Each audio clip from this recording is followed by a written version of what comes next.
அத்தியாயம் 1. என் பெற்றோரும் பிள்ளை பருவமும். அனாதியான மெய்ப்பொருளை தேடுவதும் அதனுடன் இணைந்த குரு சீடன் நல்லுறவும் தொன்று தொட்டே பாரத பண்பாட்டின் சிறப்பியல்புகளாக இருந்து வந்துள்ளன.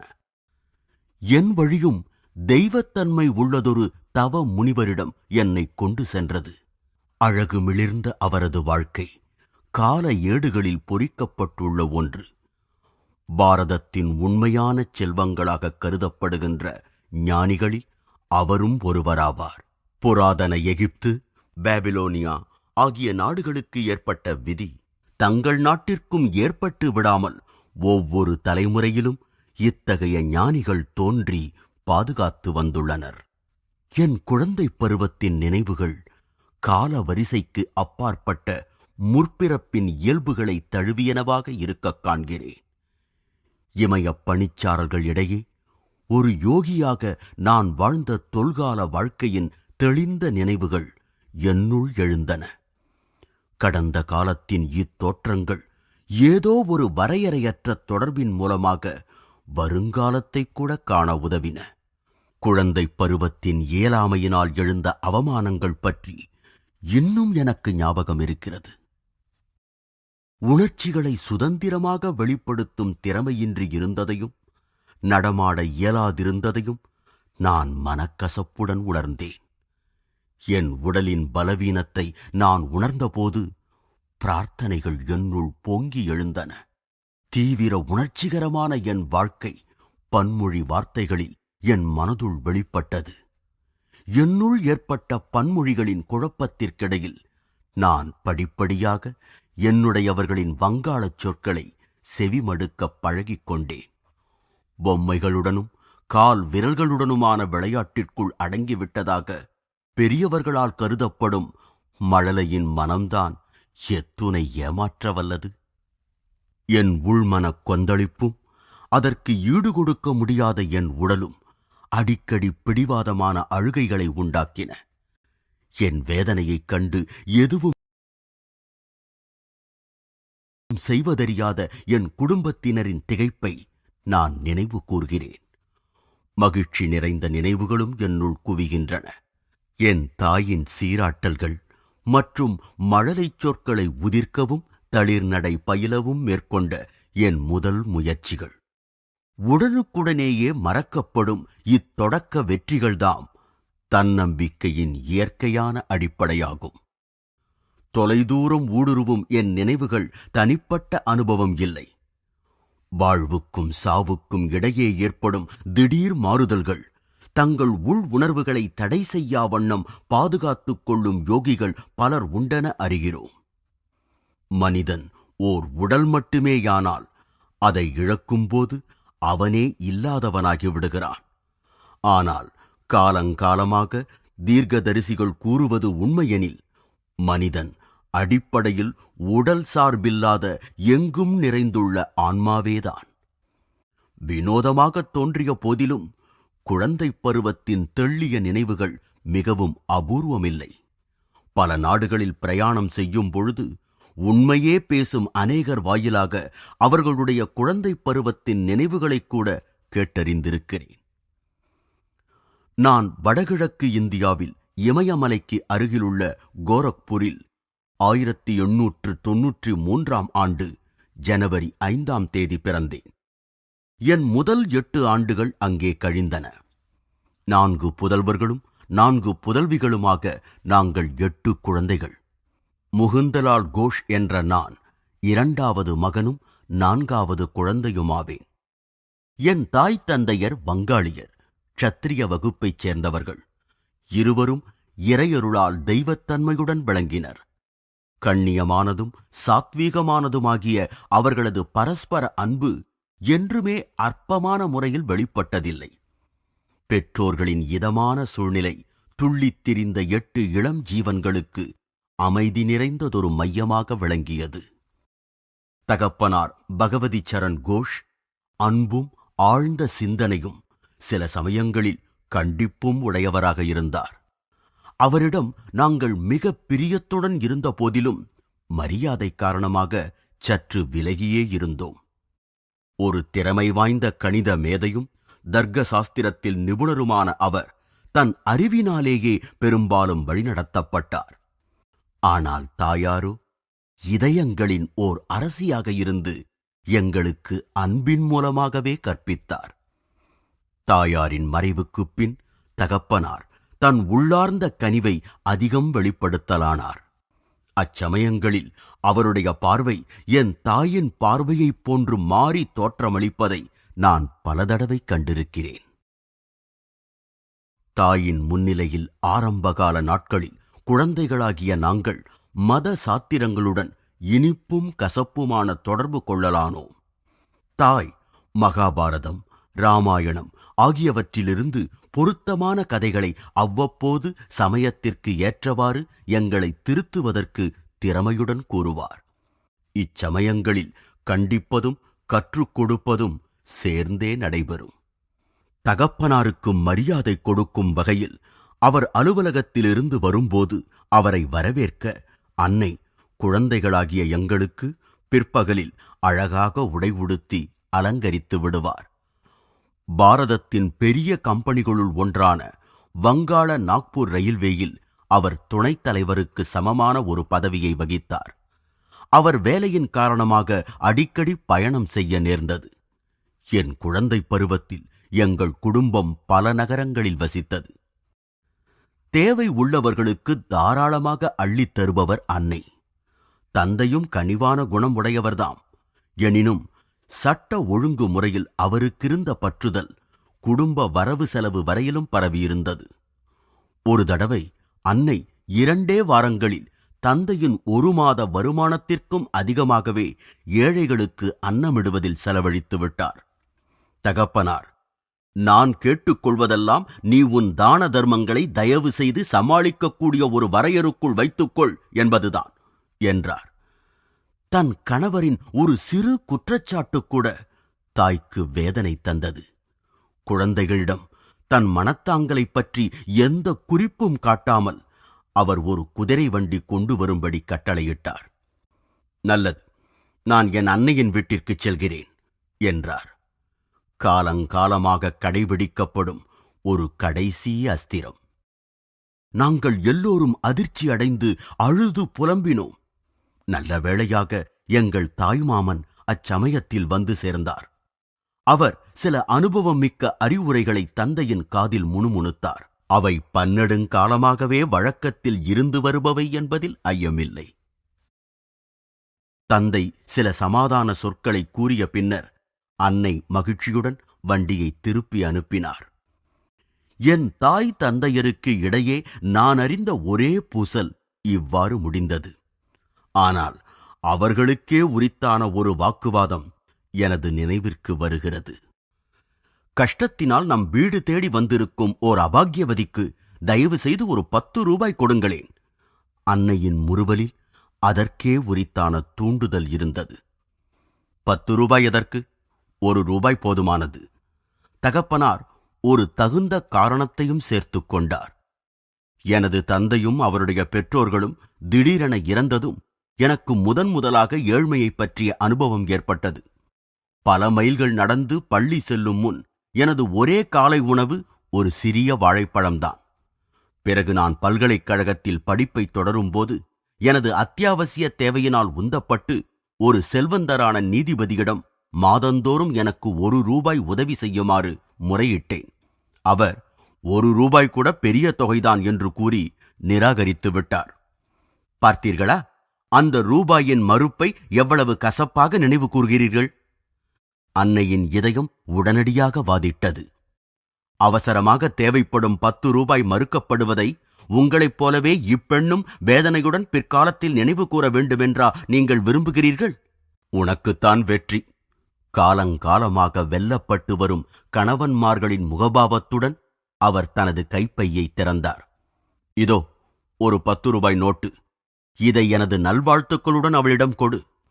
எந்த ஒரு புது யோசனைக்கும் எனது தந்தை முதலில் இல்லை என்றே சொல்லும் சுபாவமுடையவர். எனது அன்னையிடமிருந்து மிகச் சுலபமாக அனுதாபத்தை பெற முடிந்த அந்த பெண்ணிடம் எனது தந்தை நடந்து கொண்ட முறை அவருடைய வழக்கமான எச்சரிக்கைக்கு ஓர் உதாரணம் எனலாம். எதையும் உடனே ஒப்புக்கொள்வதில் அவருக்கு இருந்த தயக்கம் உண்மையில் சிந்தித்து செயல்பட வேண்டும் என்ற கொள்கையை மதிப்பதாகும். தந்தையினுடைய தீர்ப்புகள் நியாயமாகவும் சரிசமமாகவுமே இருந்தன என்பதை நான் எப்போதும் கண்டுள்ளேன். என்னுடைய பல வேண்டுகோள்களை, அது விடுமுறையில் சுற்றுலா பயணமாக இருந்தாலும் சரி, அல்லது புது மோட்டார் சைக்கிள் வாங்குவதாக இருந்தாலும் சரி, ஓரிரு நியாயமான காரணங்களுடன் கூறினால் அவற்றை அவர் தவறாது பூர்த்தி செய்து விடுவார். தந்தையார் தன் குழந்தைகள் சிறு வயதினராக இருந்தபோது அவர்கள் மீது மிக கண்டிப்புடையவராக இருந்தார். ஆனால் தன்னை பற்றிய அவரது மனப்பாங்கு மிக மிக தீவிரமான தன்னல மறுப்பே. உதாரணமாக, அவர் சினிமாவிற்கு சென்றதே இல்லை. பல ஆத்ம சாதனைகளில் ஈடுபடுவதும் பகவத்கீதையை படிப்பதும் தான் அவரது பொழுதுபோக்கு. எல்லா ஆடம்பரங்களையும் துறந்து பழைய காலணிகளை கூட அவை அடியோடு உபயோகமற்று போகிறவரை அணிவார். மோட்டார் கார்கள் பிரசித்தமான பிறகு அவருடைய புதல்வர்கள் கார்களை வாங்கினார்கள். ஆனால் அவரோ தினமும் அலுவலகத்திற்கு இழுவண்டியிலேயே சென்று வந்தார். அதிகாரத்துக்காக பணம் சேர்ப்பதில் தந்தைக்கு ஆர்வமில்லை. ஒரு தடவை அவர் கல்கத்தா நகர வங்கியை தொடங்கி அதை முறையாக செயல்பட வைத்த பிறகு அதில் எந்தவிதமான பங்குகளையும் ஏற்று லாபமடைய மறுத்துவிட்டார். தன் ஓய்வு நேரங்களில் ஒரு பொது கடமையை செய்ய விரும்பினார். அவ்வளவுதான். தந்தையார் வேலையிலிருந்து ஓய்வு பெற்ற பல வருடங்களுக்குப் பிறகு வங்காள நாக்பூர் ரயில்வே கம்பெனியின் கணக்கு வழக்குகளை ஆய்வு செய்ய இங்கிலாந்திலிருந்து ஒரு கணக்கர் இந்தியாவுக்கு வந்தார். தந்தையார் வெகு நாட்களுக்கு முன்பே தனக்கு சேர வேண்டிய போனஸ் தொகைகளை பெற விண்ணப்பிக்கவே இல்லை என்பதைக் கண்டு அந்த ஆய்வாளர் பெரும் வியப்புற்றார். அவர் 3 மனிதர்களின் வேலையை செய்திருக்கிறார் என்று அந்த கணக்காளர் கம்பெனி அதிகாரிகளிடம் கூறினார். அவருக்கு கம்பெனியிலிருந்து ரூபாய் 1,25,000, அதாவது $41,250 ஈட்டுத் தொகையாக சேர வேண்டியிருந்தது. கம்பெனியின் பொருளாளர் அத்தொகைக்கு எங்கள் தந்தையாருக்கு ஒரு காசோலை அனுப்பினார். எனது தந்தைக்கு இது ஒரு பெரிய விஷயமாக படவில்லையாதலால் அவர் அதை குடும்பத்தினரிடம் கூற மறந்து விட்டிருந்தார்.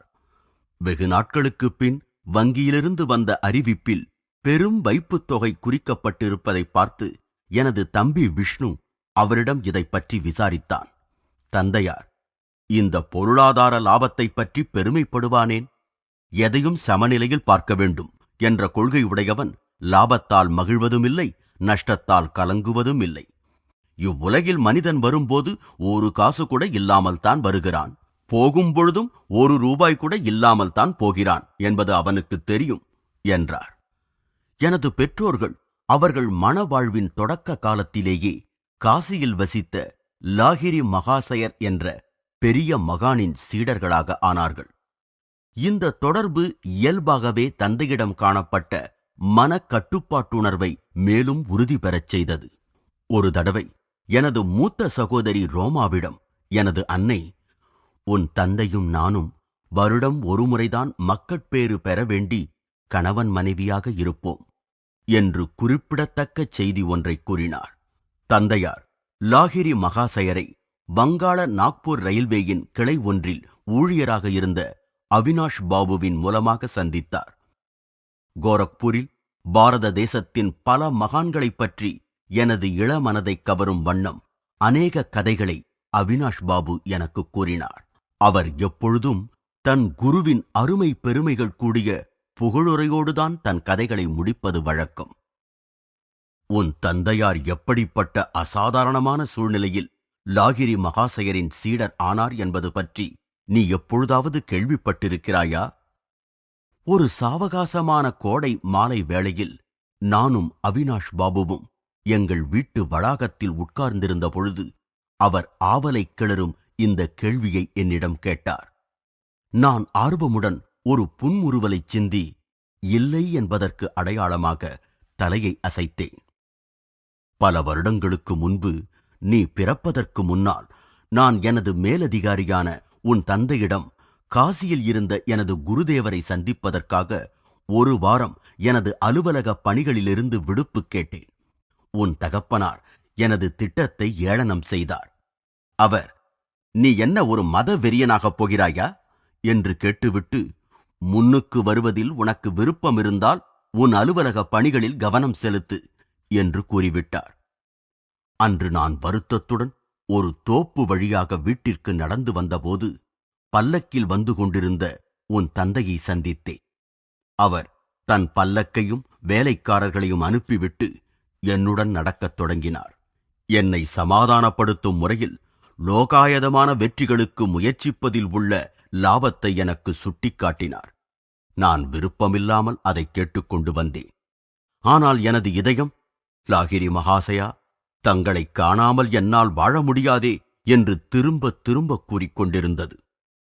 மாலை கதிரவனின் கிரணங்கள் உயரமாக வளர்ந்து கிடந்த கோரைப் புற்களின் அலைவரிசைகளில் மகுடம் சூட்டிக் கொண்டிருந்த ஓர் அமைதி நிறைந்த வரப்புக்கு எங்கள் பாதை எங்களை இட்டுச் சென்றது. நாங்கள் அதை வியந்தவாறு நின்றோம். அங்கு அந்த வயலில் எங்களுக்கு மிக அருகில் எனது மகாகுருவின் உருவம் திடீரென்று தோன்றியது.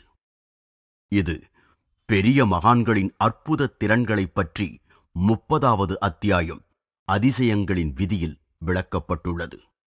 பகவதி, நீ உன்னிடம் வேலை செய்பவரிடம் மிக கடுமையாக இருக்கிறாய். அவர் குரல் திகைத்து நின்ற எங்கள் காதில் கணீரென்று வந்து மோதியது. அவர் தோன்றியது போலவே மாயமாக மறைந்தும் விட்டார். நான் மண்டியிட்டு வணங்கியவாறு, லாகிரி மகாசயா, லாகிரி மகாசயா என்று வியப்புடன் கூறிக்கொண்டிருந்தேன். உன் தந்தையார் சில வினாடிகளுக்கு ஆடாது அசையாது திகைப்புற்று நின்று விட்டார். அவினாஷ், நான் உனக்கு விடுப்பு கொடுப்பது மட்டுமல்லாமல் நாளைக்கு காசிக்கு புறப்பட நானும் விடுப்பு எடுத்துக் கொள்கிறேன். உனக்கு சிபாரிசு செய்வதற்காக நினைத்த மாத்திரத்தில் தோன்றும் திறனுள்ள இந்த மகான் லாகிரி மகாசயரை நான் அறிந்து கொள்ள வேண்டும். நான் எனது மனைவியுடன் வந்து அவருடைய மெய்ஞான பாதையில் எங்களுக்கு வழிகாட்டி உபதேசம் செய்து அருளும்படி வேண்டப் போகிறேன். நீ எங்களை அவரிடம் அழைத்துப் போவாயா? ஓ, தாராளமாக. மிக்க அதிசயமான முறையில் எனது பிரார்த்தனைக்கு விடை கிடைத்ததாலும், நிகழ்ச்சிகளெல்லாம் சீக்கிரமாக எனக்கு சாதகமாக அமைந்ததாலும் எனது மனம் மகிழ்ச்சியால் நிறைந்தது. அடுத்த நாள் மாலை நானும் உன் பெற்றோர்களும் காசிக்கு ரயிலில் புறப்பட்டோம். மறுநாள் காசியை அடைந்ததும் கொஞ்ச தூரத்திற்கு ஒரு குதிரை வண்டியில் சென்றோம். பிறகு நாங்கள் குருதேவர் வசிக்கும் தனிமையான வீட்டிற்கு குறுகலான சந்துகளின் வழியாக நடந்தே செல்ல வேண்டியிருந்தது. அவருடைய சிறு கூடத்தை அடைந்த நாங்கள் தன் வழக்கப்படியே பத்மாசனமிட்டு அமர்ந்திருக்கும் அவரை வணங்கினோம். அவர் தன் கண்களைச் சிமிட்டியவாறு ஊடுருவும் பார்வையை உன் தந்தையை நோக்கி திருப்பினார். பகவதி, நீ உன்னிடம் வேலை செய்பவரிடம் மிக கடுமையாக இருக்கிறாய். 2 தினங்களுக்கு முன் அவர் புல்வெளியில் உச்சரித்த அதே சொற்கள். அவர் தொடர்ந்தார். என்னிடம் வருவதற்கு நீ அவினாஷுக்கு அனுமதி வழங்கியதைப் பற்றியும் அவனுடனேயே நீயும் உன் மனைவியும் வந்தது பற்றியும் மெத்த மகிழ்ச்சி. அவர் மெய்ஞான பயிற்சியான கிரியா யோகத்தை உன் பெற்றோர்களுக்கு அவர்கள் மகிழ்வுறும்படி உபதேசித்தருளினார். குருவின் தரிசனம் கண்ட மறக்க முடியாத அந்த நாளிலிருந்து நானும் உன் தந்தையும் சக சீடர்கள் என்ற முறையில் நெருங்கிய நண்பர்களானோம். லாகிரி மகாசயர் உன் பிறப்பில் தீவிர அக்கறை காட்டினார். உன் வாழ்க்கை நிச்சயம் அவருடைய வாழ்வுடன் இணைக்கப் பெறும். குருதேவரின் ஆசி என்றும் பொய்க்காது. நான் இவ்வுலகை அடைந்த கொஞ்ச காலத்திற்குள்ளேயே லாகிரி மகாசயர் இவ்வுலகை நீத்தார். ஓர் அழகான சட்டத்திற்குள் வைக்கப்பட்டிருந்த அவர் படம் தந்தை மாற்றலாகிச் சென்ற எல்லா ஊர்களிலும் எங்கள் குடும்ப பூஜை அறையை அலங்கரித்தது. நானும் எனது அன்னையும் பல காலை மாலைகளில் நாங்களாகவே ஏற்படுத்திக் கொண்ட பூஜை அறையில் மலர்களை மணமிக்க சந்தன குழம்பில் தோய்த்து அர்ப்பணம் செய்து தியானித்தோம். நாங்கள் சாம்பிராணி முதலான நறுமணப் பொருட்களுடன் எங்கள் இறை உணர்வையும் இணைத்து லாகிரி மகாசயரிடம் முழுமையாக வெளிப்பட்ட தெய்வீகத் தன்மையை வணங்கினோம். அவர் படம் எனது வாழ்க்கையில் மாபெரும் விளைவை ஏற்படுத்தியது. நான் வளர வளர லாகிரி மகாசயரைப் பற்றிய எண்ணமும் என்னுள் வளர்ந்து வந்தது. நான் தியானத்தில் இருக்கும் பொழுது புகைப்படத்தில் இருந்த அவர் உருவம் வெளிவந்து மனித உருவில் என் முன் அமர்வதை அடிக்கடி கண்டிருக்கிறேன். ஒளிபடைத்த அவர் உடலின் பாதங்களை நான் தொட முயலும் பொழுது அவ்வுரு மாறி மீண்டும் படமாகிவிடும். எனது குழந்தை பருவம் குமரப்பருவமாக மாறிய தருணத்தில் லாகிரி மகாசயரின் உருவம் சிறு படச்சட்டத்துக்குள்ளிருந்து வெளிப்பட்டு உருமாறி எனது மனதில் உயிருடன் தங்கி ஒளியூட்டியதைக் கண்டேன். எனக்கு சோதனையோ குழப்பமோ ஏற்பட்ட நேரங்களிலெல்லாம் நான் அடிக்கடி அவரிடம் பிரார்த்தனை செய்வேன். அச்சமயங்களில் எனக்குள் அவர் காட்டிய ஆறுதலான வழிமுறையைக் கண்டேன். முதலிலெல்லாம் அவர் உயிருடன் இல்லையே என்று நான் வருந்தியதுண்டு. அவர் மறைபொருளாய் எங்கும் இருப்பதை அறியத் தொடங்கியபோது நான் வருந்தவில்லை. அவரை கண்ணால் காண்பதற்கு மிக்க விருப்பப்பட்ட பல சீடர்களுக்கு, நான் எப்பொழுதும் உங்கள் கூட்டஸ்த வரம்பிற்குள் உள்ளபொழுது எனது எலும்புகளையும் சதையையும் காண நீங்கள் ஏன் வரவேண்டும் என்று அவர் பலமுறை எழுதியிருந்தார். எனக்கு 8 வயதாகியிருக்கும் பொழுது லாகிரி மகாசயரின் புகைப்படத்தின் மூலம் அவரது அருளால் ஆச்சரியமான விதத்தில் நான் உடல் நலமுற்றேன். இந்த அனுபவம் அவர்பால் உள்ள எனது அன்பை தீவிரமாக்கியது. வங்காளத்தில் இச்சாபூரில் உள்ள எங்கள் குடும்ப பண்ணையில் இருந்தபோது நான் ஆசிய காலராவினால் தாக்கப்பட்டேன். உயிருக்கே ஆபத்தான நிலை. மருத்துவர்களால் எதுவும் செய்ய முடியவில்லை. எனது படுக்கை அருகில் அமர்ந்திருந்த எனது தாய் சுவரில் மாட்டப்பட்டிருந்த லாகிரி மகாசயரின் படத்தை பார்க்கும்படி பரபரப்புடன் சைகை செய்தார். மனத்தால் அவரை வணங்கு.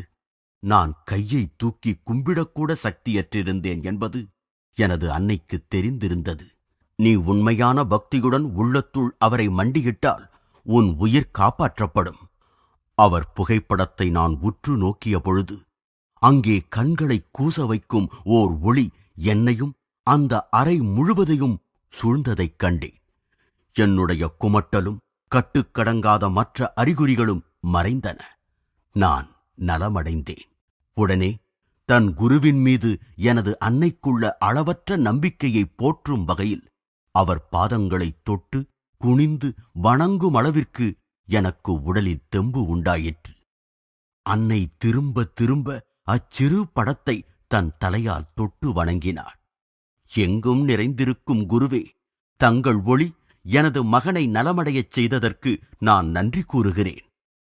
வழக்கமாக உயிருக்கு ஆபத்து விளைவிக்கும் அந்த வியாதியிலிருந்து என்னை உடனே மீட்ட அப்பேரொளியை எனது அன்னையும் கண்டிருக்கிறார் என்பது எனக்கு புரிந்தது. அந்த புகைப்படம் விலை மதிக்க முடியாத எனது அரிய பொக்கிஷங்களில் ஒன்று. லாகிரி மகாசயர் தன் கையாலேயே எனது தந்தைக்கு கொடுத்ததாகையால் அது ஒரு புனித அதிர்வலையை பெற்றுள்ளது. முதலில் அந்த படம் எப்படி பிடிக்கப்பட்டது என்பது ஆச்சரியகரமானது. நான் அக்கதையை எனது தந்தையின் சகோதர சீடர் காளிகுமார் ராய் மூலமாக அறிந்தேன். அந்த மகானுக்கு யாரும் தன்னை புகைப்படம் எடுப்பதில் வெறுப்பு இருந்தது போலும். ஒரு சமயம் அவர் மறுத்தும் கேளாமல் அவரையும் காளிகுமார் ராய் உள்ளிட்ட ஒரு பக்தர்கள் குழுவையும் சேர்த்து புகைப்படம் எடுக்கப்பட்டது. கழுவிய படத்தில் எல்லா சீடர்களுடைய உருவங்களும் தெளிவாக பதிந்திருக்கையில் நடுவில் லாகிரி மகாசயர் உருவம் நியாயமாக இருக்க வேண்டிய இடம் மட்டும் காலியாக இருப்பதைக் கண்டு புகைப்படக்காரர் பெரும் வியப்புற்றார். அவ்வதிசயத்தைப் பற்றி பலர் வெகுவாக விவாதித்தனர். கங்காதர் பாபு என்ற புகைப்பட நிபுணனான ஒரு மாணவன் மறைந்து கொள்ளும் அந்த உருவம் தன்னிடமிருந்து தப்ப முடியாது என்று பெருமை பேசினான். மறுநாள் காலை குரு ஒரு திரைக்கு முன்னால் மரக்கட்டிலில் பத்மாசனத்தில் அமர்ந்திருந்தார். கங்காதர் பாபு அவனுடைய உபகரணங்களுடன் வந்து சேர்ந்தான். வெற்றி அடைவதற்கு வேண்டிய எல்லா முன்னெச்சரிக்கைகளுடன் அவன் 12 படங்கள் பேராசையுடன் எடுத்தான். மீண்டும் அவருடைய ஒவ்வொரு படத்திலும் திரை மற்றும் மரக்கட்டிலின் உருவம் மட்டுமே பதிந்திருக்க, அம்மகானின் உருவம் மட்டும் பதிவாகவில்லை. செருக்கு அழிந்த கங்காதர் பாபு கண்ணீருடன் தன் குருவை நாடி வந்தான். பல மணி நேரம் கழித்தே ஆழ்ந்த பொருளுடைய குறிப்புடன் லாகிரி மகாசயர் தன் மௌனத்தைக் கலைத்தார். நான் ஆன்மா, கண்ணுக்குப் புலனாகாமல் எங்கும் வியாபித்துள்ளதை உன் கேமிரா பிரதிபலிக்க முடியுமா? முடியாது என்பதை அறிந்தேன். ஆயினும் புனித மகானே, தங்கள் உடற்கோவிலின் படம் ஒன்று வேண்டுமென்று நான் அன்புடன் விரும்புகிறேன். என் நோக்கு குறுகியது. உங்களுக்குள் பரம்பொருள் முழுமையாக வியாபித்திருக்கிறது என்பதை நான் இன்று வரை அறிந்தேனில்லை. சரி, நாளை காலை வா. நான் என்னை படம் பிடிப்பதற்கு உனக்கு வாய்ப்பு தருகிறேன். மறுபடியும் அந்த புகைப்படக்காரர் தன் கேமராவை இயக்கினார். இந்த தடவை அத்தெய்வீக உருவம் காண முடியாதபடி அதிசயமாக உருமாற்றம் செய்து கொள்வதை விட்டுவிட்டு படத்தில் நன்கு பதிந்திருந்தது. அம்மகான் தன்னை இன்னொரு படம் பிடிக்க இசையவில்லை. நானும் அவருடைய வேறு எந்த படத்தையும் பார்த்ததில்லை. அந்த புகைப்படம் இப்புத்தகத்தில் மீண்டும் வெளியிடப்பட்டிருக்கிறது. அவருடைய அழகிய முகச்சாயல் அவர் எந்த வகுப்பைச் சேர்ந்தவர் என்று கூற முடியாதபடி பொதுவான ஒன்றாக உள்ளது. அவருடைய மர்ம புன்னகையில் இறைவனுடன் ஒன்றிய இணைவினால் பிறந்த ஆனந்தம் லேசாக மிளிர்கிறது.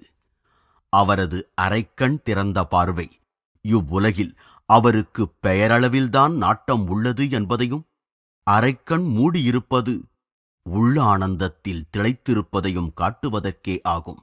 இவ்வுலக ஆசைகளில் நாட்டமில்லா அவர் தன்னிடம் இருந்த மெய்ஞானச் செல்வத்தை நாடி வருவோருடைய ஆன்மீக பிரச்சனைகளை என்றுமே முழுவதுமாக அறிந்திருந்தார்.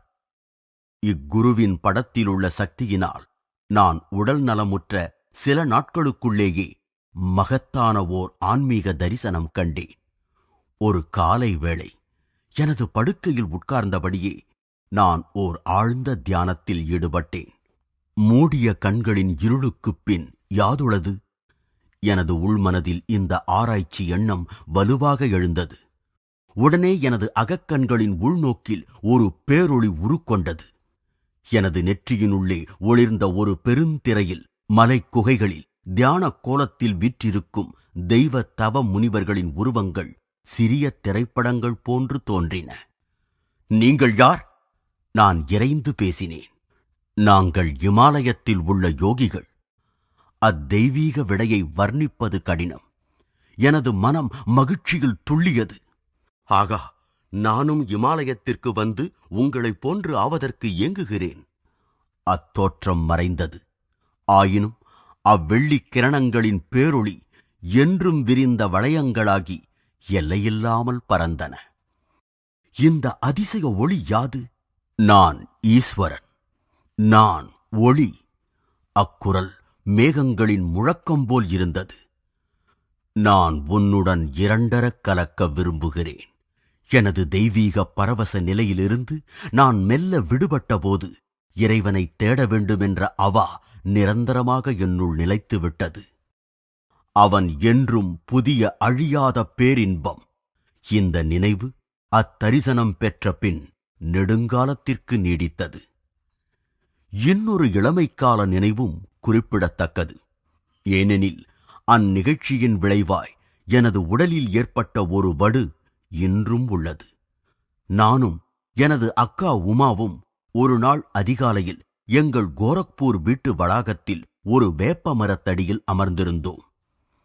வேப்பம்பழங்களை தின்னும் கிளிகளை வேடிக்கை பார்த்த நேரம் போக மீதி நேரத்தில் வங்காளி பாடப்புத்தகத்தை படிக்க எனக்கு அவள் உதவி செய்து கொண்டிருந்தாள்.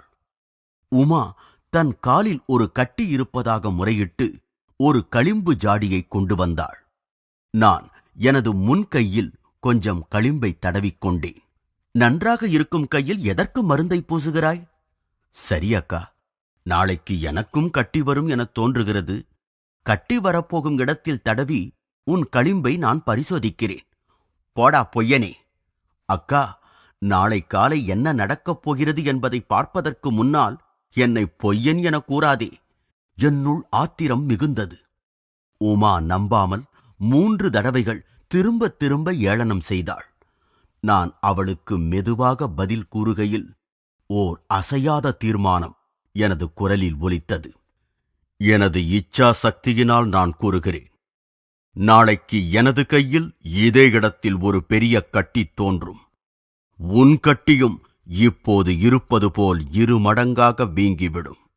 மறுநாள் காலையில் நான் எழுந்தபோது நான் குறித்த இடத்தில் ஒரு பெரிய கட்டி இருந்தது.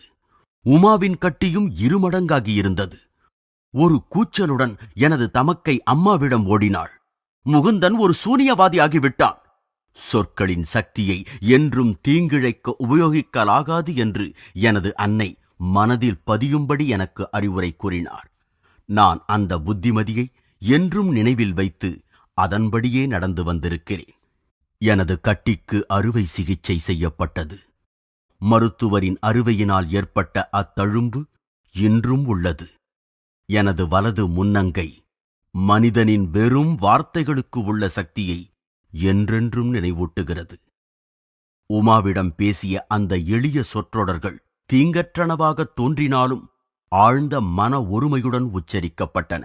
எனவே அவை வெடிகுண்டுகளைப் போன்று வெடித்து பாதகத்தை விளைவித்தாலும் பலனை உறுதியாக கொடுக்கவல்ல உள்ளார்ந்த திறனை பெற்றிருந்தன. சொற்களிலிருந்து வெடித்து கிளம்பும் அதிர்வலைகளின் ஆற்றலை நல்ல முறையில் பயன்படுத்தினால் ஒருவருடைய வாழ்க்கையை துன்பங்களிலிருந்து விடுவிக்க முடியும் என்பதையும், தழும்போ கண்டனமோ ஏற்படுத்தாமல் இதனை செயல்படுத்த முடியும் என்பதையும் நான் பின்னர் புரிந்து கொண்டேன். எங்கள் குடும்பம் பஞ்சாபில் உள்ள லாகூருக்கு மாறியது. அங்கு எனக்கு காளியின் வடிவத்தில் தெய்வத்தாயின் படம் ஒன்று கிடைத்தது. எங்கள் வீட்டு மாடியின் பால்கனியிலிருந்த ஓர் எளிய பூஜை அறையை அது புனிதமாக்கியது. அந்த இடத்தில் செய்யப்பட்ட எனது எந்த பிரார்த்தனையும் பூர்த்தியாகும் என்று எனக்கு அசைக்க முடியாத ஒரு நம்பிக்கை ஏற்பட்டது. ஒரு நாள் உமாவுடன் அங்கு நின்று கொண்டு எங்கள் வீட்டை அடுத்து ஒரு சிறிய சந்திற்கு அப்பால் இருந்த 2 கட்டிடங்களின் கூரைகளிலிருந்து 2 சிறுவர்கள் பட்டம் பறக்க விடுவதை பார்த்துக் கொண்டிருந்தேன். ஏன் இவ்வளவு மௌனமாக இருக்கிறாய்? உமா விளையாட்டாக என்னை பிடித்து தள்ளினாள். தெய்வத்தாய் நான் கேட்பதையெல்லாம் கொடுப்பது எவ்வளவு அற்புதமானது என்று யோசித்துக் கொண்டிருக்கிறேன். அப்படியானால் அவ்விரு பட்டங்களையும் அவள் உனக்கு தருவாள் என நினைக்கிறேன். உமா கேலியாக சிரித்தாள். ஏன் தரமாட்டாள்? நான் அவைகளை அடைய அமைதியாக பிரார்த்தனை செய்யலானேன். இந்தியாவில் பட்டங்களின் பந்தயங்கள் நடக்கும் பொழுது அவைகளுடைய நூல்களில் மாஞ்சா பூசப்பட்டிருக்கும். ஒவ்வொரு ஆட்டக்காரனும் அவனுடைய எதிரியின் நூலை அறுப்பதற்கு முயற்சிப்பான். அறுபட்ட பட்டம் கூரைகளின் மேலாக பறந்தோடும். அதை பிடிப்பதில்தான் பெரும் வேடிக்கை. நானும் உமாவும் கூரையின் கீழ் மாடி முகப்பில் நின்றிருந்ததனால் எங்கள் கையில் அருந்த பட்டம் கிடைப்பதற்கு வாய்ப்பில்லை. பட்டத்தின் அருந்து போன நூல் இயல்பாக கூரையின் மேல்தான் தொங்கும். சந்தின் அப்பால் இருந்த ஆட்டக்காரர்கள் தங்கள் போட்டியை தொடங்கினர். ஒரு நூல் அருந்தது. உடனே அப்பட்டம் நான் இருந்த திசை நோக்கி மிதந்தது. திடீரென்று காற்றின் வேகம் குறைந்ததால் அப்பட்டம் அசையாமல் ஒரு நொடி நின்றது. அச்சமயத்தில் அதன் நூல் எதிர் வீட்டின் மேலிருந்த ஒரு கள்ளிச் செடியில் சிக்கியது. ஒரு நீளமான சுருக்கு நான் பிடித்திழுக்க வசதியாக உருவானது. நான் பரிசை உமாவிடம் நீட்டினேன். அது தற்செயலாக நடந்த ஒன்று. உன் பிரார்த்தனைக்கு பதில் அல்ல. இன்னொரு பட்டமும் உன் கையில் கிடைத்தால்தான் நான் நம்புவேன். எனது அக்காவின் சொற்களில் காணப்பட்ட வியப்பை காட்டிலும் அவள் கருமையான கண்களில் அதிக வியப்பு காணப்பட்டது. நான் எனது பிரார்த்தனையை தீவிரமாக தொடர்ந்தேன். வேகமாக இழுத்ததினால் அந்த இன்னொரு ஆட்டக்காரனும் தன் பட்டத்தை திடீரென்று இழந்தான். அது காற்றில் ஆடி அசைந்தவாறு என்னை நோக்கி வந்தது. எனது உதவியாளனான அக்கள்ளிச் செடி நான் அப்பட்டத்தை பிடிப்பதற்கேற்ப ஒரு சுருக்கை மறுபடியும் உண்டாக்கியது. எனது 2வது வெற்றி பரிசையும் நான் உமாவிற்கு அளித்தேன். உண்மையாகவே தெய்வத்தாய் உனக்கு செவிசாய்க்கிறாள். இதெல்லாம் எனக்கு புரியாத மர்மம். அக்கா திடீரென மிரண்ட மான்குட்டியைப் போன்று ஓடிவிட்டாள்.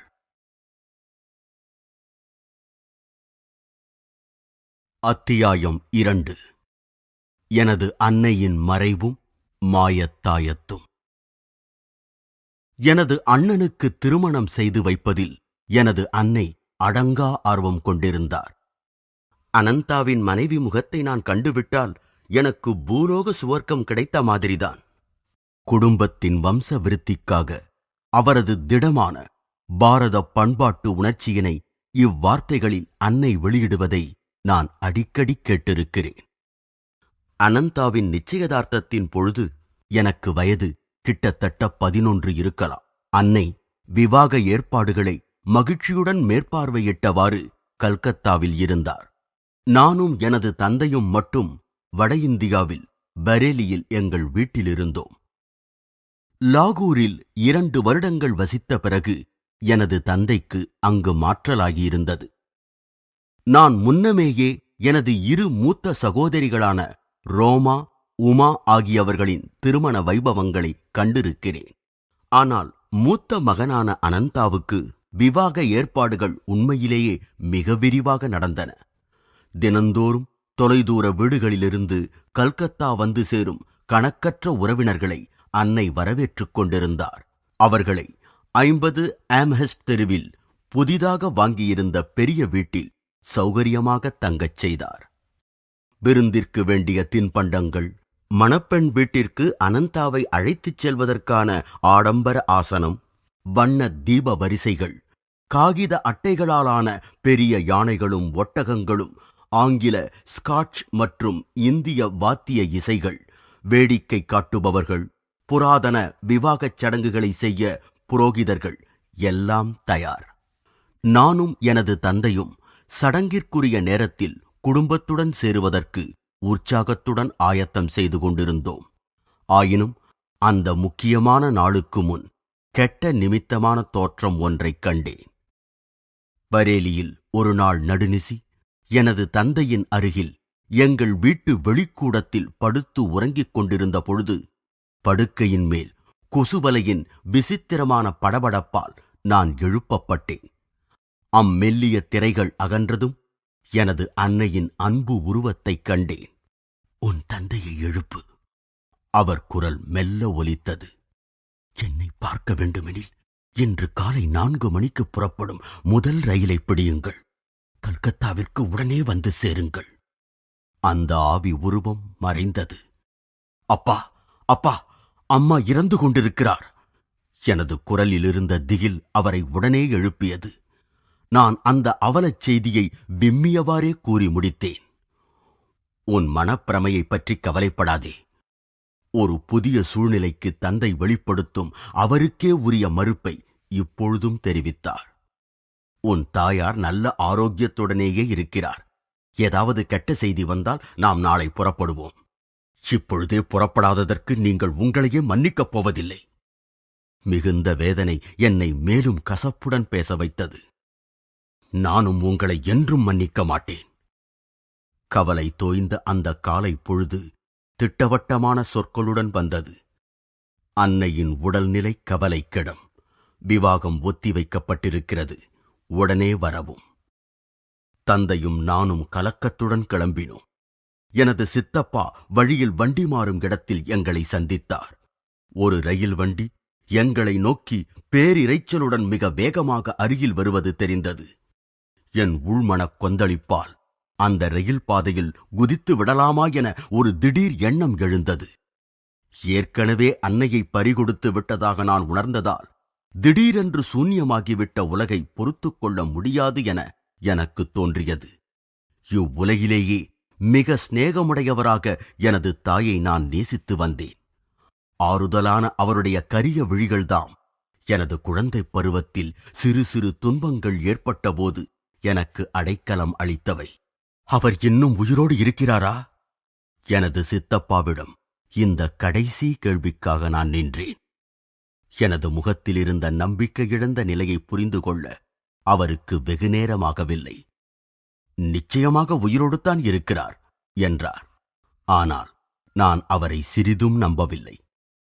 நாங்கள் கல்கத்தா வீட்டை அடைந்ததும் மரணமெனும் திடுக்கிடும் மர்மமே எதிர்ப்பட்டது. நான் அப்படியே உயிரற்றவன் போல் சரிந்தேன். எனது இதயம் சமாதானம் அடைவதற்கு எவ்வளவோ ஆண்டுகளாயின. எனது கதறல்கள் சுவர்க்கத்தின் கதவுகளை தாக்கி கடைசியில் தெய்வீக அன்னையை அழைத்து வந்துவிட்டன. அவளுடைய சொற்கள்தாம் புறையோடிக் கிடந்த எனது மனப்புண்களை முழுவதுமாக ஆற்றின. உன்னை ஒவ்வொரு பிறப்பிலும் அநேக தாய்மார்களின் மென்மையான அன்பின் மூலம் பாதுகாத்து வந்தது நானே. நீ இழந்து தேடும் அந்த இரு அழகிய கருமையான விழிகளை என்னில் காண்பாய். அன்புக்குரிய அன்னையின் தகன கிரியைகள் முடிந்த பிறகு நானும் எனது தந்தையும் பரேலிக்கு திரும்பினோம்.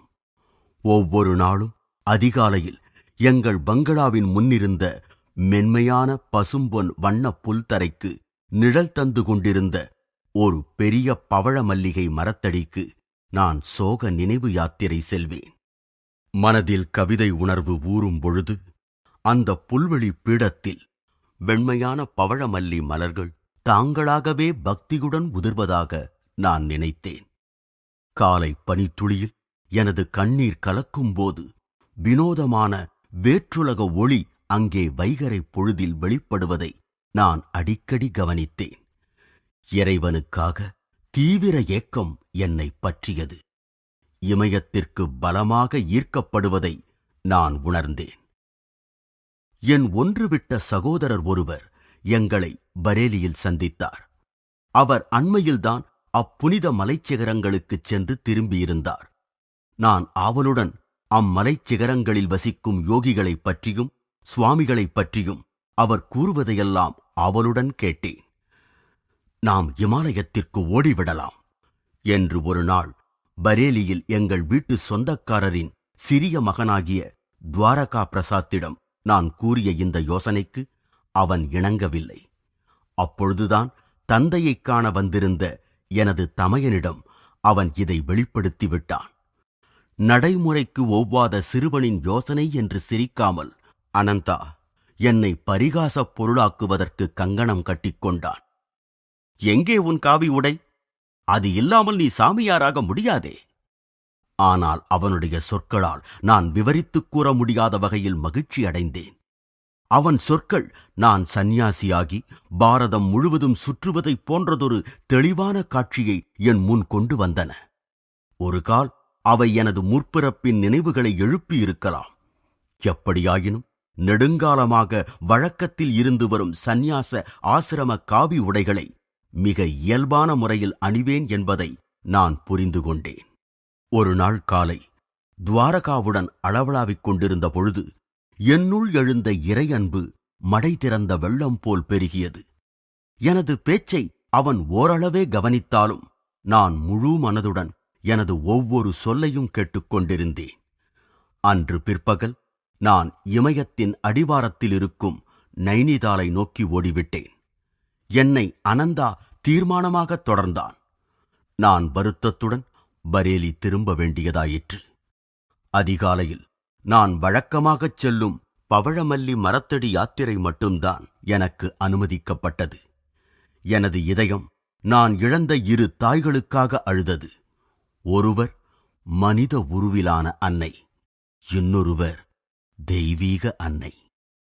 எங்கள் குடும்ப பிணைப்பில் அன்னையின் மரணத்தால் ஏற்பட்ட இழப்பு ஈடு செய்ய முடியாததாகிவிட்டது. தந்தை எஞ்சிய அவர் வாழ்வின் 40 வருடங்களில் மறுமணம் செய்து கொள்ளவே இல்லை. தன் குழந்தைகளுக்கு தாயும் தந்தையுமாக செயல்பட வேண்டிய கடினமான பொறுப்பை ஏற்று எங்களுக்கு அவர் மிக்க அன்பானவராகவும் நெருக்கமானவராகவும் ஆனார். அமைதியுடனும் உள்நோக்குடனும் அவர் குடும்ப சிக்கல்கள் பலவற்றை தீர்த்தார். அவரது அலுவலக நேரத்திற்குப் பின் ஒரு துறவியைப் போன்று அவர் தன் தனி அறைக்குள் சென்று இனிய அமைதியுடன் கிரியா யோக சாதனையில் ஈடுபட்டார். தாய் மறைந்த வெகு காலத்திற்குப் பின் எனது தந்தையின் வாழ்க்கை முறையை கொஞ்சம் சுலபமாக்க ஓர் ஆங்கில தாதியை வேலைக்கமர்த்த முயன்றேன். ஆனால் தந்தையார் சம்மதிக்கவில்லை. எனக்கு பணிவிடை செய்வது உன் அன்னையுடன் முடிந்துவிட்டது. வாழ்நாள் முழுவதும் நிலைத்திருக்கும் அன்புடன் அவரது கண்கள் எங்கோ நோக்கிய வண்ணமிருந்தன. இன்னொரு பெண்ணிடமிருந்து வரும் பணிவிடைகளை என்னால் ஏற்க முடியாது. அன்னையின் மறைவிற்கு 14 மாதங்களுக்குப் பின் எனக்கு எனது அன்னை மிக முக்கியமான செய்தி ஒன்றை விட்டுச் சென்றிருப்பதை அறிந்தேன். அவரது மரணப் படுக்கையின் அருகில் அனந்தா இருந்து அச்செய்தியை குறித்துக் கொண்டான். 1 வருடத்தில் அச்செய்தியை என்னிடம் வெளியிடும்படி எனது தாய் கூறியிருந்தும் எனது அண்ணன் காலங்கடத்திவிட்டான்.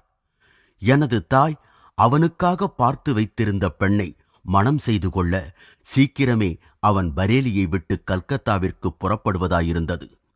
ஒரு நாள் மாலை அவன் என்னை தன் அருகில் அழைத்தான். முகுந்தா, உன்னிடம் சில விசித்திரமான செய்திகளைக் கூற நான் தயங்கிக் கொண்டிருந்தேன். அனந்தாவின் குரலில் ஆற்றாமை தொனி ஒலித்தது. வீட்டைத் துறக்கும் உன் ஆவலை எங்கு நான் அதிகரிக்கச் செய்து விடுவேனோ என்று பயந்தேன். எப்படியும் நீ இறை ஆர்வத்தில் துடித்துக் கொண்டிருக்கிறாய். சமீபத்தில் நீ இமயத்திற்குப் போகும் வழியில் உன்னை நான் பிடித்தபொழுது நான் ஒரு தீர்மானமான முடிவிற்கு வந்துவிட்டேன். எனது புனிதமான வாக்குறுதியை நிறைவேற்றுவதை நான் இனியும் தள்ளிப்போடக்கூடாது எனக் கூறி எனது அண்ணன் என்னிடம் ஒரு சிறு பேழையை கொடுத்து அன்னை சொல்லிச் சென்ற பின்வரும் செய்தியை கூறினான். எனது அன்பார்ந்த மகனே முகுந்தா, இந்த சொற்கள் எனது கடைசி ஆசிகளாயிருக்கட்டும். உன் பிறப்பை அடுத்து நிகழ்ந்த அநேக அற்புத சம்பவங்களை கூற வேண்டிய தருணம் வந்துவிட்டது. நீ கைக்குழந்தையாக இருந்தபொழுதே உனக்கு விதித்திருந்த பாதையை நான் அறிந்துவிட்டேன். அப்பொழுது உன்னை காசியில் வசித்த என் குருவிடம் கொண்டு சென்றேன். ஆழ்ந்த தியானத்தில் இருந்து சீடர்களின் கூட்டத்தில் கிட்டத்தட்ட மறைந்தே விட்டிருந்த லாகிரி மகாசயரை நான் சரியாக பார்க்கக்கூட முடியவில்லை. நான் உன்னை தட்டிக் கொடுத்தபடி அந்த மகாகுருவின் பார்வை உன்மீது விழுந்து உனக்கு ஆசியளிக்க பிரார்த்திக்கலானேன். என் மௌனமான பக்தி நிரம்பிய கோரிக்கை தீவிரமான தருணத்தில் அவர் தம் கண்களைத் திறந்து என்னை தன் அருகில் வரும்படி சைகை செய்தார். மற்றவர்கள் எனக்கு வழிவிட்டார்கள். நான் அந்த புனித திருவடிகளை பணிந்தேன்.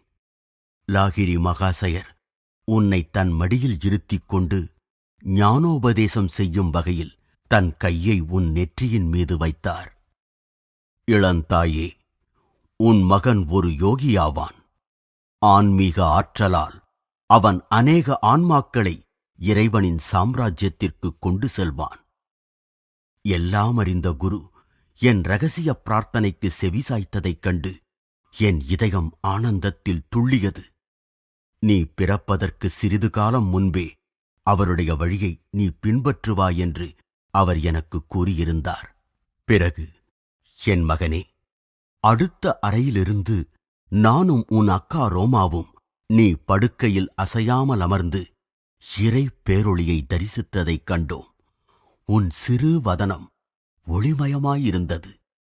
நீ இறைவனைத் தேடி இமயத்திற்குச் செல்வதாக கூறிய பொழுது உன் குரலில் இரும்பையொத்த உறுதியான தீர்மானம் ஒலித்தது.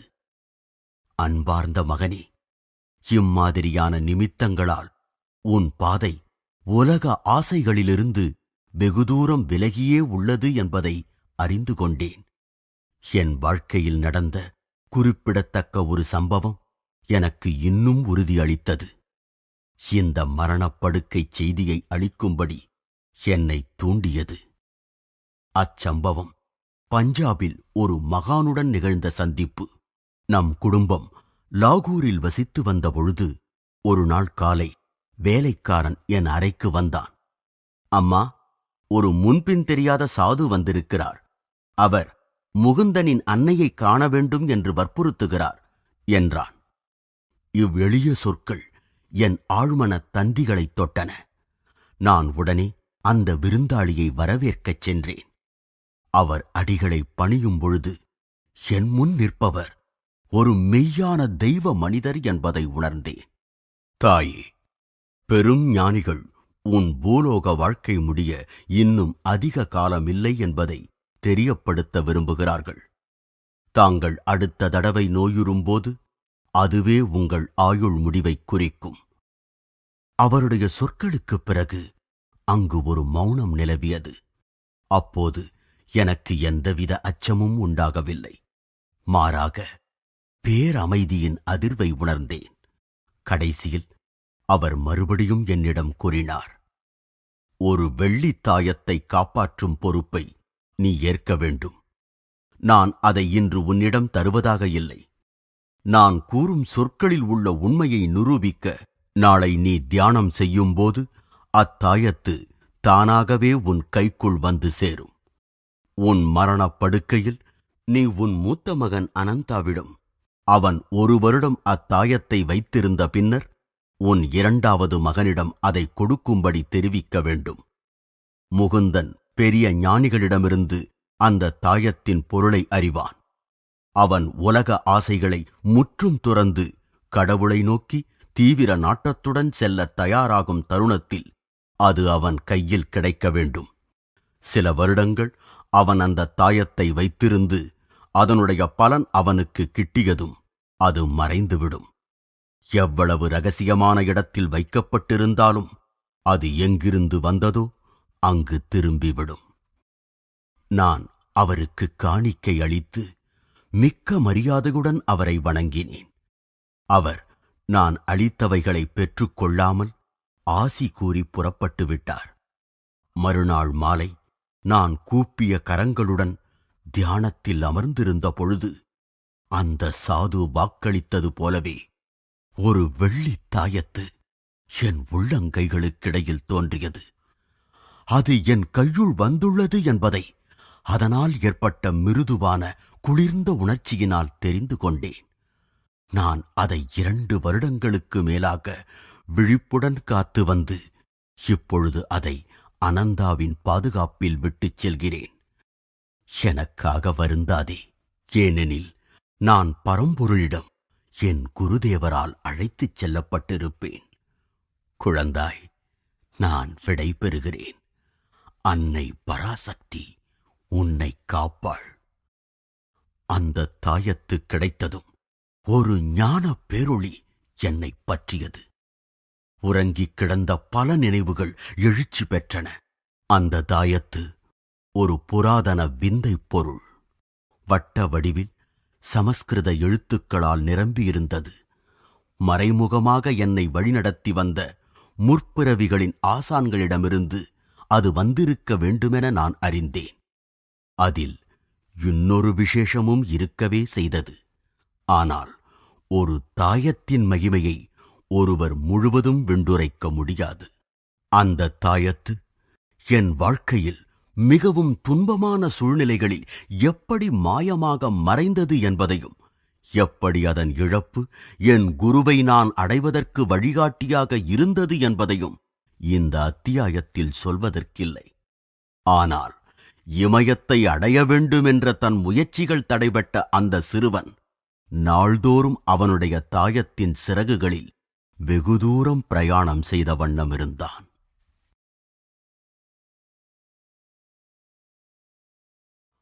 அத்தியாயம் 3. ஈருடல் கொண்ட மகான். அப்பா, யாருடைய கட்டாயமுமின்றி தானாகவே வீட்டிற்கு திரும்பி விடுவேன் என்று உறுதி கூறினால் நான் வாரணாசியை சுற்றி பார்த்து வரலாமா? பயணத்தில் எனக்கிருந்த ஆர்வத்தை என் தந்தை என்றுமே தடை செய்ததில்லை. நான் வெறும் சிறுவனாக இருந்த பொழுதே அவர் என்னை பல நகரங்களுக்கும் யாத்திரை தலங்களுக்கும் செல்ல அனுமதி அளித்திருந்தார். யாராவது ஒரு நண்பனோ அல்லது பல நண்பர்களோ என்னுடன் வருவது வழக்கம். என் தந்தையால் வழங்கப்பட்ட முதல் வகுப்பின் இலவச பயணச் சீட்டுகளுடன் நாங்கள் வசதியாக பிரயாணம் செய்வோம். அவர் ரயில்வேயில் ஓர் அதிகாரியின் பதவியில் இருந்தது குடும்பத்தில் ஊர் சுற்றும் விருப்பம் உள்ளவர்களுக்கு முழுவதும் திருப்திகரமாக இருந்தது. என் தந்தை என் கோரிக்கையை பற்றி யோசிப்பதாக கூறினார். மறுநாள் அவர் என்னை அழைத்து பரேலியில் இருந்து காசிக்குச் சென்று திரும்புவதற்கான இலவச பயணச்சீட்டும் போதுமான பணமும் 2 கடிதங்களும் கொடுத்தார். காசியில் உள்ள என் நண்பர் கேதார்நாத் பாபுவிடம் தொழில் சம்பந்தப்பட்ட திட்டம் ஒன்றை பற்றிச் சொல்ல விரும்புகிறேன். துரதிர்ஷ்டவசமாக அவரது முகவரியை நான் தொலைத்துவிட்டேன். ஆனால் எங்கள் இருவருக்கும் பழக்கமான நண்பர் சுவாமி பிரணவானந்தர் மூலம் நீ இந்த கடிதத்தை அவரிடம் சேர்ப்பித்துவிட முடியும் என்று நம்புகிறேன். அந்த சுவாமி என் சகோதர சீடர், மிக உயர்ந்த ஆன்மீக நிலையை அடைந்தவர். அவருடைய சந்திப்பு உனக்கு பயனளிக்கும். இந்த 2வது கடிதம் உன்னை அறிமுகப்படுத்திக் கொள்ள பயன்படும். அவர் மேலும் கண்களை சிமிட்டியவாறு தொடர்ந்தார். கவனத்தில் வை, இனி வீட்டை விட்டு ஓடும் வேலையே வேண்டாம். நான் என் 12 வயதிற்கே உரித்தான ஆர்வத்துடன் புறப்பட்டேன். எனினும் புதிய காட்சிகளை காண்பதிலும் புதுமுகங்களை சந்திப்பதிலும் எனக்கிருக்கும் மகிழ்ச்சியை காலம் ஒருபோதும் குறைத்துவிடவில்லை. வாரணாசியை அடைந்ததுமே நான் அந்த சுவாமியின் இல்லத்தை நாடிச் சென்றேன். முன்வாசற் கதவு திறந்திருந்தது. நான் 2வது தளத்தில் உள்ள நீண்ட தாழ்வாரத்தைப் போன்ற அறையை நோக்கிச் சென்றேன். சிறிது உயரமான ஒரு மேடையில் சற்று பருமனான ஒரு மனிதர் கோவணம் மட்டுமே அணிந்து பத்மாசனத்தில் அமர்ந்திருந்தார். அவரது தலையும் சுருக்கம் எதுவுமில்லாத முகமும் சுத்தமாக மழிக்கப்பட்டிருந்தன. அவரது உதடுகளில் ஒரு தெய்வீக புன்னகை தவழ்ந்து கொண்டிருந்தது. நான் அவருக்கு இடைஞ்சலாக நுழைந்துவிட்டேனோ என்ற என் தயக்கத்தை போக்கும் வகையில் ஒரு பழைய நண்பரைப் போன்று அவர் என்னை வரவேற்றார். பாபா ஆனந்த். குழந்தை போன்ற குரலில் அவரது வரவேற்பு மனப்பூர்வமாக இருந்தது. நான் முழந்தாளிட்டு அவரது பாதங்களை தொட்டு வணங்கினேன். தாங்கள்தான் சுவாமி பிரணவானந்தர் அவர்களா? அவர் தலையை அசைத்தார். நீதான் பகவதியின் மகனா? நான் என் சட்டைப்பையிலிருந்து என் தந்தையின் கடிதத்தை எடுக்கும் முன்னரே அவரது சொற்கள் வெளிப்பட்டன. நான் ஆச்சரியத்துடன் அறிமுகக் கடிதத்தை அவரிடம் நீட்டினேன். கடிதம் இப்போது தேவையற்றதாகிவிட்டது. நான் கேதார்நாத் பாபுவை உனக்கு அவசியம் கண்டுபிடித்துத் தருகிறேன். அந்த மகான் அவரது ஞான திருஷ்டியால் என்னை மறுபடியும் ஆச்சரியத்தில் ஆழ்த்தினார். அவர் அக்கடிதத்தை மேற்போக்காக பார்த்துவிட்டு என் தந்தையைப் பற்றி சில அன்பான சொற்களைக் கூறினார். உனக்குத் தெரியுமா, நான் 2 விதமான ஓய்வூதியங்களை அனுபவித்து வருகிறேன். நான் ரயில்வேயில் ஒரு காலத்தில் உன் தந்தையிடத்தில் வேலை பார்த்து வந்தேன். அதற்காக அவரது சிபாரிசினால் கிடைக்கும் ஓய்வூதியம் ஒன்று. இன்னொன்று என் விண்ணுலகத் தந்தையின் சிபாரிசினால் கிடைப்பது. அவருக்காக வாழ்வில் என் உலகக் கடமைகளை மனப்பூர்வமாக செய்து முடித்து விட்டேன். இந்த குறிப்பு எனக்கு சற்றும் விளங்கவில்லை. விண்ணுலகத் தந்தையிடமிருந்து தங்களுக்கு எந்தவிதமான ஓய்வூதியம் கிடைக்கிறதையா? அவர் உங்கள் மடியில் பணத்தை போடுகிறாரா? அவர் சிரித்தார். நான் குறிப்பிடுவது ஆழங்காண முடியாத பேரமைதி என்கின்ற ஓய்வூதியமாகும். அது பல ஆண்டுகள் செய்த ஆழ்ந்த தியானத்தின் பரிசு. இப்பொழுதெல்லாம் நான் பணத்திற்கு ஆசைப்படுவதில்லை. சிறிதேயான என் உலகத் தேவைகள் தாராளமாகவே பூர்த்தி செய்யப்படுகின்றன. 2வது ஓய்வூதியத்தின் முக்கியத்துவத்தை நீ பிறகு புரிந்து கொள்வாய். எங்கள் உரையாடலை திடீரென்று நிறுத்திவிட்டு அந்த யோகி ஆழ்ந்த அசைவற்ற நிலை எய்தினார். ஒரு மர்மம் அவரை சூழ்ந்து கொண்டது. முதலில் ஏதோ ஆர்வமானதொன்றைக் காண்பது போல அவரது கண்கள் பளிச்சிட்டன. பிறகு அவை மந்தமாயின. அவர் திடீரென்று பேசாமல் இருந்ததைக் கண்ட நான் குழம்பினேன். தந்தையின் நண்பரை எப்படி சந்திப்பதென்று அவர் இதுவரை எனக்குக் கூறவில்லை. சிறிது அமைதி இழந்த நான் எங்கள் இருவரைத் தவிர வேறு யாருமே இல்லாத அந்த காலி அறையை சுற்றி நோட்டம் விட்டேன். அவர் அமர்ந்திருந்த மேடையின் கீழே கிடந்த மரப்பாதக் குரடுகள் என் வெற்றுப் பார்வையில் பட்டன. சின்ன ஐயா, கவலைப்பட வேண்டாம். நீ பார்க்க விரும்பும் மனிதர் இன்னும் அரை மணி நேரத்திற்குள் உன்னுடன் இருப்பார். அந்த யோகி என் மனதை படித்து விட்டார். அந்த வித்தை அச்சமயத்தில் கடினமானதே இல்லை. அவர் மறுபடியும் புரிபடாத அமைதியில் மூழ்கிவிட்டார். 30 நிமிடங்கள் கழிந்து விட்டதை என் கைக்கடிகாரம் எனக்கு காட்டிய பொழுது சுவாமிகள் விழித்துக் கொண்டார். அவர், கேதார்நாத் பாபு வாசலில் வந்து கொண்டிருக்கிறார் என்று நினைக்கிறேன் என்றார். யாரோ ஒருவர் மாடியில் ஏறி வரும் ஓசையை நான் கேட்டேன். திடீரென்று எதுவுமே புரியாததொரு குழப்பம் என்னுள் எழுந்தது. என் எண்ணங்கள் தாறுமாறாக ஓடின. செய்தி அனுப்புவதற்கு யாரும் இல்லாமல் எப்படி இந்த இடத்திற்கு தந்தையின் நண்பரை வரவழைப்பது சாத்தியமாயிற்று? நான் வந்ததிலிருந்து சுவாமி என்னைத் தவிர வேறு யாரிடமும் பேசவே இல்லையே. நான் மரியாதையின்றி அறையை விட்டு வெளியேறி படிகளில் இறங்கினேன். பாதி வழியில் ஒல்லியான நடுத்தர உயரமும் சிவந்த நிறமும் கொண்ட ஒரு மனிதரை நான் சந்தித்தேன். அவர் மிகுந்த அவசரத்துடன் காணப்பட்டார். தாங்கள்தான் கேதார்நாத் பாபுவா? என் குரலில் பரபரப்பு தெரிந்தது. ஆம், என்னை சந்திக்க வேண்டி இங்கு காத்திருக்கும் நீ பகவதியின் மகன் அல்லவா? அவர் நட்புடன் புன்னகைத்தார். ஐயா, தாங்கள் இங்கு எப்படி வந்தீர்கள்? விளக்க முடியாத அவரது வருகையால் திகைப்புடன் சிறிது பதற்றமடைந்தேன். இன்று எல்லாமே மர்மமாகத்தான் இருக்கிறது. கிட்டத்தட்ட 1 மணி நேரத்திற்கு முன்னால் நான் கங்கையில் நீராடலை முடித்ததும் சுவாமி பிரணவானந்தர் என்னை அணுகினார். அந்த நேரத்தில் நான் அங்கு இருப்பது அவருக்கு எப்படி தெரியும் என்று எனக்கு புரியவில்லை. பகவதியின் மகன் என் அறையில் உனக்காக காத்திருக்கிறான், என்னுடன் வருகிறாயா என்றார். நான் மகிழ்ச்சியுடன் ஒப்புக்கொண்டேன். நாங்கள் கைகோர்த்து சென்ற பொழுது மரப்பாத குரடுகளை அணிந்திருந்த சுவாமி இத்திடமான காலணிகளை அணிந்திருந்த என்னை வினோதமாக கடந்து செல்ல முடிந்தது. என்னிடத்தை அடைய உனக்கு எவ்வளவு நேரமாகும் என்ற வினாவை கேட்க பிரணவானந்தர் நின்றார். சுமார் 1/2 மணி நேரம். எனக்கு இப்பொழுது கொஞ்சம் வேறு வேலை இருக்கிறது. புரிந்து கொள்ள முடியாததொரு பார்வையை அவர் என் மீது வீசினார். நான் உன்னை விட்டுச் செல்ல வேண்டும். நீ என்னை என் வீட்டில் வந்து சந்திக்கலாம். அங்கு நானும் பகவதியின் மகனும் உனக்காக காத்திருப்போம். நான் அதை மறுத்துக் கூறும் முன்பே அவர் என்னை தாண்டி வேகமாக நடந்து கும்பலில் மறைந்து விட்டார். என்னால் முடிந்த அளவு வேகமாக நடந்து நான் இங்கு வந்தேன். இந்த விளக்கம் என் குழப்பத்தை மேலும் அதிகரிக்கவே செய்தது. அவருக்கு சுவாமியை எவ்வளவு காலமாக தெரியும் என நான் விசாரித்தேன். சென்ற ஆண்டு நாங்கள் சில தடவைகள் சந்தித்தோம், ஆனால் சமீபத்தில் இல்லை. இன்று நீராடும் துறையில் அவரை கண்டதில் எனக்கு மிக்க மகிழ்ச்சி. என் காதுகளை என்னால் நம்ப முடியவில்லை. என் சித்தம் கலங்கிவிட்டதா? நீங்கள் அவரை ஆவித் தோற்றத்தில் கண்டீர்களா, அல்லது உண்மையாகவே அவரை கண்டீர்களா?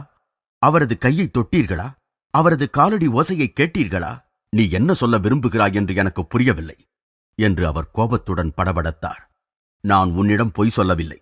நீ இங்கு எனக்காக காத்திருக்கிறாய் என்று சுவாமி மூலமாகத்தான் எனக்கு தெரிந்திருக்க முடியும் என்பது உனக்கு புரியவில்லையா? ஏன் அந்த மனிதர் சுவாமி பிரணவானந்தர் நான் வந்ததிலிருந்து 1 மணி நேரமாக 1 வினாடி கூட என் பார்வையை விட்டு அகலவே இல்லை என்ற நான் அங்கு வந்ததிலிருந்து எனக்கும் சுவாமிக்கும் நடந்த உரையாடலை திரும்ப கூறி முழு கதையையும் அவரிடம் உளறிக் கொட்டினேன். அவர் கண்கள் அகல விரிந்தன. நாம் இந்த லோகாயத யுகத்தில்தான் வாழ்கிறோமா, அல்லது கனவு காண்கிறோமா? என் வாழ்வில் இம்மாதிரியான அற்புதத்தை காண்பேன் என்று நான் ஒருபோதும் எதிர்பார்க்கவில்லை. நான் இந்த சுவாமியை ஒரு சாதாரண மனிதரென்றே நினைத்திருந்தேன். அவரால் இன்னொரு உடலும் எடுத்து அதன் மூலமும் செயலாற்ற முடியும் என்பதை இப்பொழுது கண்டுகொண்டேன். நாங்கள் இருவரும் சேர்ந்து அந்த யோகியின் அறையினுள் நுழைந்தோம். உட்காரும் மேடைக்கு கீழே இருந்த பாதக் குரடுகளை கேதார்நாத் பாபு சுட்டிக்காட்டினார். பார், இதே பாதக்குரடுகளைத்தான் அவர் படித்துறையில் அணிந்திருந்தார் என்று அவர் கிசுகிசுத்தார். நான் இப்பொழுது பார்ப்பது போலவே கோவணம் மட்டுமே அவர் அணிந்திருந்தார். வந்தவர் அவரை வணங்கியதும் சுவாமி என்னை வேடிக்கை புன்னகையுடன் நோக்கினார். இவற்றையெல்லாம் கண்டு நீ ஏன் பிரமித்துப் போகிறாய்? புற உலகின் நுட்பமான இணைப்பு உண்மையான யோகிகளிடமிருந்து மறைக்கப்படவில்லை. தூரத்தில் கல்கத்தாவில் இருக்கும் என் சீடர்களை நான் நினைத்தவுடன் காண்பதும் அவர்களுடன் பேசுவதும் உண்டு. அதேபோல் அவர்களும் நினைத்தவுடன் புறப்பொருட்களாலான எந்த தடையையும் கடக்க முடியும். ஒருகால் என் இளம் உள்ளத்தில் ஆன்மீக உணர்வுகளை எழுப்பும் முயற்சியில் அவர் தன்னிடம் உள்ள சூட்சும வானொலி மற்றும் தொலைக்காட்சி ஆற்றல்களை எனக்குச் சொல்ல திருவுள்ளம் கொண்டிருக்க வேண்டும். ஆனால் ஊக்கத்திற்கு பதிலாக என்னுள் ஒரு மரியாதை கலந்த பயமே தோன்றியது. இறைவனை தேடுவதற்கு எனக்கென விதிக்கப்பட்டிருந்த ஒரே குரு ஸ்ரீ யுக்தேஸ்வர். அவரை நான் இன்னும் சந்திக்கவில்லை என்பதால் பிரணவானந்தரை குருவாக ஏற்கும் உணர்ச்சி எனக்கு ஏற்படவில்லை. என் முன்னால் இருப்பது அவர்தானா, அல்லது அவரைப் போன்ற மற்றொரு வடிவமா என்று ஆச்சரியம் கொண்டு சந்தேகத்துடன் அவரை நோக்கினேன். என் உள்ளத்தில் எழுந்த மன உளைச்சலை நீக்கும் விதத்தில் அந்த மகான் ஆன்மாவை தட்டி எழுப்பும் பார்வையை என் மீது வீசி தன் குருவைப் பற்றிய சில ஊக்கமளிக்கும் சொற்களைக் கூறினார். எனக்கு தெரிந்த வரையில் லாகிரி மகாசயர்தான் மிகத் தலைச்சிறந்த யோகி. மனித உடலில் தோன்றும் தெய்வமே அவர். ஒரு சீடரே நினைத்த மாத்திரத்தில் இன்னொரு உடல் எடுக்கும் திறன் படைத்திருந்தால் அவருடைய குருதேவருக்கு தெரியாத அற்புத திறன் ஏதாவது இருக்குமா என்று நான் நினைத்தேன். குருவின் உதவி எவ்வளவு ஒப்புயர்வற்றதென்று உனக்கு கூறுகிறேன், கேள். ஒவ்வொரு இரவிலும் இன்னொரு சீடருடன் நான் 8 மணி நேரம் தியானம் புரிவது வழக்கம். பகலில் நாங்கள் ரயில்வே அலுவலகத்தில் பணிபுரிய வேண்டியிருந்தது. என் எழுத்தர் பணியின் கடமைகளை தொடர்வதில் உள்ள இடர்பாடுகளைக் கண்டு என் முழு நேரத்தையும் இறைவனுக்கே அர்ப்பணிக்க விரும்பினேன். விடாமுயற்சியுடன் 8 ஆண்டுகள் பாதி இரவுகளை தியானத்திலேயே கழித்தேன். எனக்கு கிடைத்த பலன்கள் அற்புதமானவை. மிகப்பெரிய ஆன்மீக தரிசனங்கள் என் உள்ளத்தை ஒளிமயமாக்கின. ஆயினும் ஒரு சிறு திரை எனக்கும் பரமாத்மாவுக்கும் இடையே எப்பொழுதும் இருந்து கொண்டே இருந்தது. மனித சக்திக்கு அப்பாற்பட்ட தீவிரத்துடன் நான் முயன்ற போதும் முடிவான மாறுதலற்ற ஐக்கியம் எனக்கு மறுக்கப்பட்டு வந்ததை நான் கண்டேன். ஒரு நாள் மாலை நான் லாகிரி மகாசயரிடம் சென்று அவருடைய தெய்வீக தலையீட்டை வேண்டினேன். என் விடாப்பிடியான மன்றாடல்கள் இரவு முழுவதும் தொடர்ந்தன. குருதேவரே, அந்த பரமாத்மாவை நேருக்கு நேர் சந்திக்காவிடில் என்னால் உயிர் வாழ முடியாது என்று சொல்லும் அளவிற்கு என் ஆன்மீக வேதனை இருக்கிறது. நான் என்ன செய்ய முடியும்? நீ இன்னும் ஆழ்ந்த தியானம் செய்ய வேண்டும். நான் தங்களிடம்தான் முறையிடுகிறேன். இறைவனே, என் ஆசானே, தாங்கள் என் முன் மனித உடலில் உருக்கொண்டிருப்பதைக் காண்கிறேன். நான் தங்களை தங்கள் விஸ்வரூபத்தில் காணுமாறு எனக்கு அருள் புரிய வேண்டுகிறேன். லாகிரி மகாசயர் அனுகிரகிக்கும் வகையில் தன் கையை நீட்டினார். நீ இப்பொழுது சென்று தியானம் செய். உனக்காக நான் பிரம்மனிடம் சிபாரிசு செய்திருக்கிறேன். அளவிட்டு கூற முடியாத வகையில் பரவசமடைந்த நான் என் வீட்டிற்கு திரும்பினேன். அன்று இரவு தியானத்தில் என் வாழ்வின் கொழுந்துவிட்டு எரிந்து கொண்டிருந்த லட்சியத்தை நான் அடைந்தேன். இப்பொழுது நான் இடைவிடாது அந்த ஆன்மீக ஓய்வூதியத்தை அனுபவித்து வருகிறேன். அந்த நாள் முதல் ஆனந்தமய இறைவன் என் கண்முன்னால் இருந்து எந்த மாயத்திரைக்கும் பின்னால் ஒளியவே இல்லை. பிரணவானந்தருடைய முகம் தெய்வீக ஒளியால் நிறைந்து விளங்கியது. மறு உலகத்தைச் சார்ந்த ஒரு பேரமைதி என் உள்ளத்தில் புகுந்தது. பயமெல்லாம் ஓடி மறைந்தது. அந்த யோகி இன்னொரு ரகசிய செய்தியையும் எனக்கு கூறினார். சில மாதங்கள் கழித்து நான் லாகிரி மகாசயரிடம் திரும்பிச் சென்று அளவற்றதொரு பரிசை எனக்கு அருளியதற்காக நன்றி கூற முயன்றேன். பிறகு இன்னொரு செய்தியைக் குறிப்பிட்டேன். குருதேவா, என்னால் அலுவலகத்தில் இனி வேலை செய்ய முடியாது. தயைசெய்து என்னை விடுவிக்க வேண்டுகிறேன். பிரம்மன் தொடர்ந்து என்னை பரவச நிலையிலேயே வைத்திருக்கிறார். உன் கம்பெனியிலிருந்து ஓய்வூதியம் கேட்டு விண்ணப்பம் செய். என் பணியிலிருந்து இவ்வளவு சீக்கிரம் ஓய்வு பெறுவதற்கு என்ன காரணம் நான் கொடுக்க முடியும்? உனக்கு தோன்றுவதைச் சொல். மறுநாள் நான் என் விண்ணப்பத்தை அனுப்பினேன். உரிய காலத்திற்கு முன்பே நான் ஓய்வு கோரியதற்கான காரணங்களை மருத்துவர் விசாரித்தார்.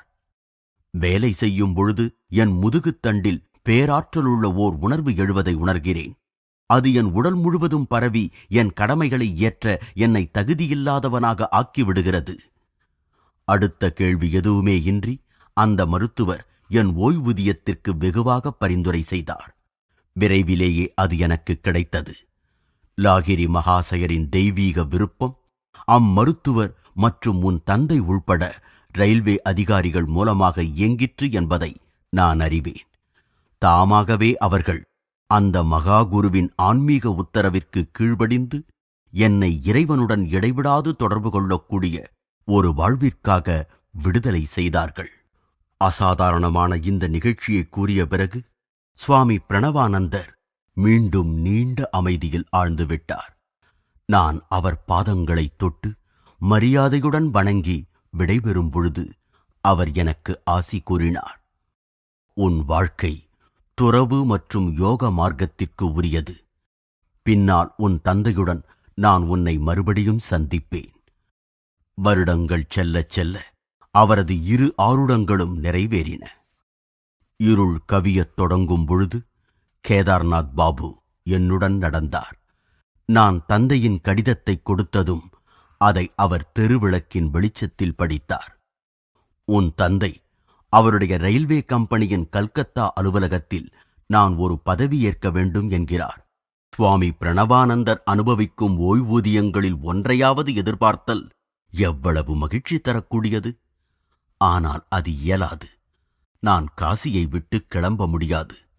அந்தோ அந்த 2 உடல்களை அணியும் திறனை நான் இன்னும் பெறவில்லையே.